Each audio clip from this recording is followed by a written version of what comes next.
হে hello everyone. তো আজকে আমি গাজরের হালুয়া বানাচ্ছি, তাই ভাবলাম তোমাদের সাথে সবকিছুই শেয়ার করি। তো এটাও শেয়ার করি। তো দেখো আমি গাজরটা ভালো মতন ধুয়ে ছুলে এখানে কাদ্দুকাস করে নিয়েছি। তো আমি এখানে দু ধরনের করেছি, একটা চিকন করে নিয়েছি আর একটা একটু মোটা ভাবে। তো তাতে কোনো অসুবিধা হবে না, যারা যারা গাজরের হালুয়া বানাও তারা জানো যে তাতে কোনো অসুবিধা নেই। তো আমার এই পাতলাটাই ভালো লাগলো। তো এখানে দেখো ঘি আমি পরিমাণ মতন নিয়ে তাতে আমি কাজু ভেজে নিয়েছি, আর এখানে পরিমাণ মতন আমি কিশমিশও নিয়েছি। তো এখন আমি কাজুটা আমার ভাজা হয়ে গেছে, এখন আমি গাজরটা দিয়ে দিলাম। গাজরটা দিয়ে গাজরটা আমাকে ভালো মতন লাল করে ভেজে নিতে হবে। তো আমি অনেকক্ষণ ধরে গাজরটা ভেজে নিয়েছি।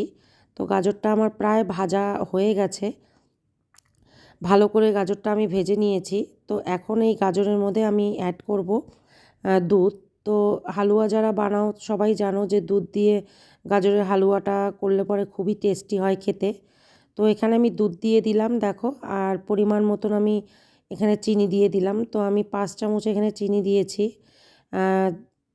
পরিমাণ মতন। তো তোমাদের মিষ্টিটা তোমাদের মতন তোমরা কম বেশি করে নিতে পারো।